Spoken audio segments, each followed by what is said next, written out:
गांव चलो अभियान के इस कार्यक्रम में हमारी पार्टी के जिला अध्यक्ष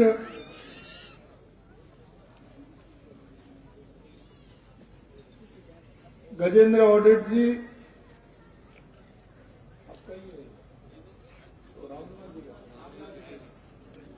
श्री रामनिवास जी,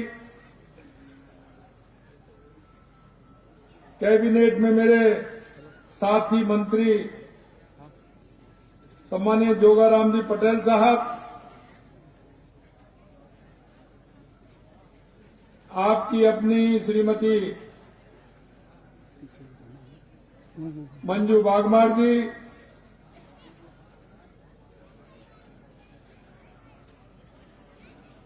सम्मानीय विजय सिंह जी,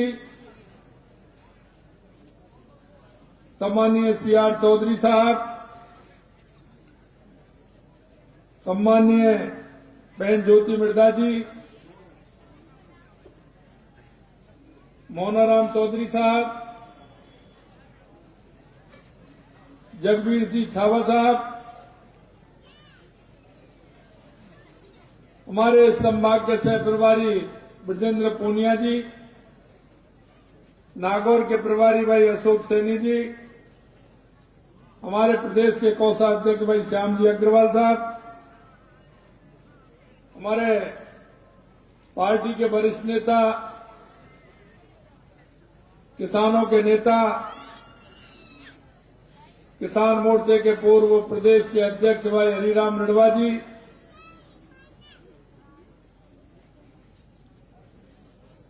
सम्मानित मंच और हमारे इस गांव की सरपंच प्रियंका कंवर जी, इस कार्यक्रम में आए मेरे पूजा योग बुजुर्गों, नौजवान दोस्तों और बहुत बड़ी संख्या में आई मेरी माता बहनों, मैं आप सभी को प्रणाम करता हूं, नमन करता हूं, आपका वंदन करता हूं। आज का ये कार्यक्रम गांव चलो अभियान देश के यशस्वी प्रधानमंत्री नरेंद्र मोदी जी के नेतृत्व में पूरे देश के अंदर भारतीय जनता पार्टी के जनप्रतिनिधि, पदाधिकारी लगभग देश के 7 लाख गांव में जाएंगे। गांव में जाकर के विचार विमर्श भी करेंगे। गांव में 2014 के बाद हमारी कौन कौन सी योजना प्रभावी रूप से लागू हुई है उसकी समीक्षा भी करेंगे। हमारी विकसित भारत संकल्प यात्रा जो आपके यहाँ गांव गांव में आई थी उसकी समीक्षा भी करेंगे और उसमें कोई भी गांव का वो पात्र व्यक्ति छूट तो नहीं गया है, इसकी जानकारी भी लेंगे। मित्रों, मैं आपको बताना चाहता हूं कि इस देश के अंदर 70 साल से जिस पार्टी ने ज्यादा राज किया है, 70 साल के अंदर जो सबसे ज्यादा राज किया है, आपने देखा होगा कि भारत गांव का देश माना जाता है। यहां की खुशहाली का आंकलन गांव से होता है, गांव के उस किसान से होता है, गांव के उस गरीब से होता है, गांव की सुविधाओं से होता है, गांव की व्यवस्था से होता है। हमारा देश अगर बढ़ेगा तब तक गांव नहीं बढ़ेगा, तब तक नहीं बढ़ेगा। मैं आपसे निवेदन करना चाहता हूं, हमारे देश के यशस्वी प्रधानमंत्री नरेंद्र मोदी जी, हमारे उस पंडित दीनदयाल उपाध्याय जी का जो विचार है, अंत्योदय का विचार है, जो अंतिम पायदान पर खड़ा हुआ व्यक्ति उसको जब तक सरकारी योजनाओं का लाभ नहीं मिले और वो साथ में आगे उसकी भूमिका नहीं हो तो हमारा देश आगे नहीं बढ़ सकता। माननीय प्रधानमंत्री नरेंद्र मोदी जी का कहना है कि अंतिम पायदान पर खड़े हुए व्यक्ति को हमारी योजनाओं का लाभ ठीक प्रकार से मिले। वो अंतिम पायदान वाला व्यक्ति आगे आकर के उसको हर खुशी मिले, वो देश के हर विकास का भागीदारी बने, ये उनकी सुनिश्चित। मैं आपसे कहना चाहता हूं, देश के अंदर लघु उद्योग और कुटीर उद्योगों के माध्यम से देश का विकास होता है। हमारे आपस के काम ऐसे होते थे जो लघु उद्योग के माध्यम से, चाहे वो सुतार हो, लोहार हो, जांगड़ हो, कुम्हार हो, सुनार हो, ये सब अपने अपने काम करते थे और देश की और उस गांव के और पास की आवश्यकताओं को पूरी करते थे। आजादी के बाद देश में एक ऐसा माहौल बना कि बड़े बड़े उद्योग लगना प्रारंभ हो गया और उन उद्योगों के माध्यम से वो हमारे कुटीर उद्योग धीरे धीरे धीरे समाप्ति की ओर चले गए। हम उनके निर्धारण में चले गए, हम उनके आश्रित हो गए, हमारे धंधे धीरे धीरे धीरे धीरे हमसे छिनते चले गए और सरकारें उनको बड़ी बड़ी कंपनियों को अनुदान देकर के उनको आगे बढ़ाने का काम करती रही।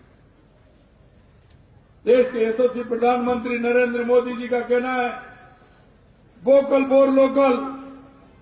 हम हमारे सामान को ज्यादा से ज्यादा खरीदें, हमारे उस सामान की हम ज्यादा से ज्यादा देश में नहीं दुनिया में भी उसकी मार्केट हो।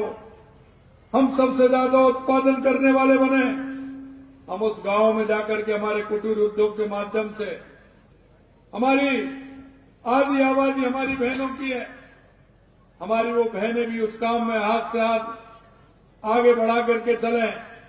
और आपने देखा होगा देश के यशस्वी प्रधानमंत्री जी ने कहा है कि देश के अंदर 3 करोड़ लखपति बहनें देखना चाहते हैं जो अपने काम से वो लखपति बने, उनकी आमदनी 1 लाख से ज्यादा भी हो, ये उनका सपना है। आज मैं आपके बीच में आया हूं, गांव के कुछ लोगों के साथ, कुछ व्यक्तियों के साथ मैं बैठने वाला हूं। गांव में क्या कैसे और हम कर सकते हैं, गांव के विकास में आपकी सहभागिता कैसे बन सकती है, क्योंकि आपने देखा होगा गांव और शहरों में अंतर आ गया था, दूरियां बढ़ गई थी, गांव से लोगों का शहर की तरफ पलायन प्रारंभ हो गया था। लोग गांव छोड़ करके शहर में जाना पसंद करते थे और आपने देखा होगा गांव में कितनी जगह उनके पास है। गांव में 1 बीघा, 2 बीघा, 3 बीघा में तो उनकी जो अपना पशु चारे का जो वो होता है, पशु बांधने का बाड़ा होता है, इतना बड़ा तो बाड़ा होता है। लेकिन शहर में हम 30 बाई 30, 30 बाई 45 के एक पिंजड़े में जाकर के बंद हो गए। गांव की जमीन जो हमारी थी उसको हमने बेचा और वो भी बहुत सस्ते में, और वहां जाकर के हमने महंगे में लिया। वहां हम गंदगी से भी दूसरे कई कारणों से हम परेशान, लेकिन हमारी मजबूरी हो गई। मजबूरी इसलिए हो गई कि गांव में जो सुविधा मिलने वाली थी, जो सुविधा मिलनी हमको चाहिए थी, वो सुविधा हमको नहीं मिली।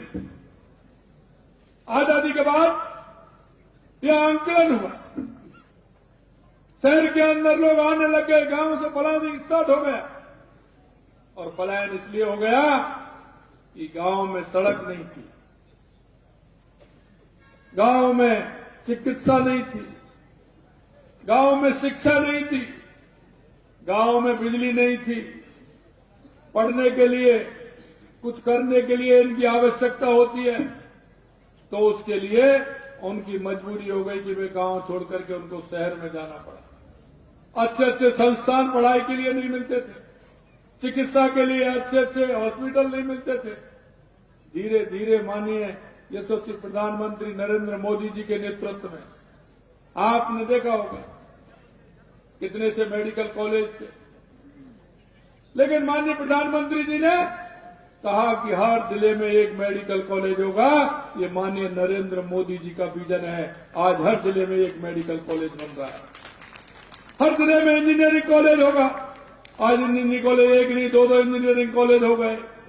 यही नहीं, एक एम्स था, हर राज्य में एक एक दो दो एम्स देने से वहां की चिकित्सा पद्धति मजबूत हुई, हमारे हॉस्पिटल मजबूत हुए। हम एजुकेशन के क्षेत्र में भी आगे बढ़े। हमने हर गांव में, हर शहर में, हर गांव में कहा कि हम स्कूल खोलेंगे। आपने देखा होगा, हमारी जब सरकार थी 2013 में, लोग स्कूल के लिए जाते थे, स्कूल क्रमोन्नत के लिए गांव से डेपुटेशन जाते थे, बुजुर्ग जाते थे, परेशान होते थे। लेकिन आपने देखा होगा, जब हमारी 2013 से 18 तक माननीय वसुंधरा जी की सरकार थी, हमने 1200 स्कूल एक आदेश में किए थे कि कोई भी ग्राम पंचायत या 5वीं तक या 8वीं तक है, उसको एक साथ सीनियर स्कूल किया जाता है, जिससे मां के बच्चों को फायदा मिले। ये हमारा काम करने का था जो हमने किया। आज मैं आपसे इतना ही कहना चाहता हूं, हम हमारी बहनों को भी आगे बढ़ाने का काम कर रहे हैं। हर योजना में हमारी बहनों की भागीदारी रहे, हमारी बहनें मजबूत हों, काम करें। पढ़ाई के लिए हमने कहा है LKG से लेकर के PG तक हमारी फ्री शिक्षा होगी हमारी बहनों के लिए। ये हमने किया है। जो हमें सुविधा देनी है वो सुविधा हम बहनों के लिए देना चाहते हैं। हमारा हॉस्पिटल नजदीक हमारे गांव में हो, पढ़ने की हमारी सुविधा हो। हमने कहा है हर घर में नल से जल पहुंचे, JJM की स्कीम हमारी। हमने, हमारे यशस्वी प्रधानमंत्री जी ने कहा कि हम घर घर में जल पहुंचाने का काम करेंगे, और मैं आपको विश्वास दिलाता हूं, पूरे देश के अंदर 14 करोड़ से ऊपर घरों में हमने नल से जल देने का काम किया। लेकिन मैं यहां का भी बताना चाहता हूं, आज नागौर की मेरी मीटिंग थी कलेक्ट्रेट में। मैं पूछ रहा था कि हमारी केंद्र सरकार से इस योजना में कितना पैसा आया है। उन्होंने कहा साहब 1000 करोड़ से ऊपर आया है। ये 21 में आया है पैसा, 2021 के अंदर पैसा आया है, और वो आया है 1000 करोड़ से ऊपर अकेले नागौर जिले के लिए। और जिला भी कौन सा, ये आपका नया वाला जिला, इसके लिए आया 1000 करोड़ रुपए। और मैंने पूछा आज खर्च कितना हुआ है, उन्होंने कहा 231 करोड़ रुपए। खर्च कब तक होना था, ये आने वाली मार्च तक 24 तक खर्च होना था। ये यहां की कांग्रेस सरकार की स्थिति देख लीजिए कि केंद्र से पैसा मिला, वो भी खर्च करने में नाकाम रहे, वो भी उन्होंने पैसा खर्च नहीं किया। आज हमारे यशस्वी प्रधानमंत्री नरेंद्र मोदी जी ने गांव चलो अभियान के तहत हमारी इन योजनाओं को भी ठीक प्रकार से पहुंचाना है, क्योंकि इससे पहले आपको ध्यान हो, घर घर बिजली पहुंचाने का काम देश के यशस्वी प्रधानमंत्री नरेंद्र मोदी जी ने किया है। मैं आपसे यही कहना चाहता हूं, हम नागरिक हैं, हम एक नागरिक होने का कर्तव्य अपना निभाएंगे। आपके पास में, आपके पड़ोस में, आपके गांव में, आपके मोहल्ले में कोई भी किसी तरह का अगर कोई पात्र व्यक्ति है, उसको उस योजना का लाभ दिलाना हम सभी का काम है, और हम सभी को सोचना चाहिए उस योजना का लाभ उसको मिले। मैं आपसे यही कहना चाहता हूं, जब उस योजना का लाभ उस व्यक्ति तक दिलवाने का काम हम करें। मेरा आपसे इतना ही आग्रह है। हमारे देश के यशस्वी प्रधानमंत्री नरेंद्र मोदी जी ने हर पात्र व्यक्ति को इस योजनाओं का लाभ दिया है। हर व्यक्ति को इलाज के लिए, मुफ्त इलाज के लिए भी काम कर रही है हमारी सरकार। मैं आपसे, आपके पड़ोस में कोई बीमार है, कोई असहाय है, उसको लाभ देने का हम काम करें। मैं इतना ही कहना चाहता हूं, इतने 8:30 बज गए, लेकिन आप सभी इतने लेट भी इतनी बड़ी संख्या में आए हैं। मैं निश्चित रूप से गांव वालों को और पास के गांव के आए सभी को मैं बहुत बहुत धन्यवाद और साधुवाद देना चाहता हूं। आपसे मैं निवेदन करना चाहता हूं कि आप इन योजनाओं का लाभ लेते हुए यशस्वी प्रधानमंत्री नरेंद्र मोदी जी के इस मिशन को आगे बढ़ाएं। आप सभी को बहुत बहुत धन्यवाद। नमस्कार। जय हिंद, जय भारत। बहुत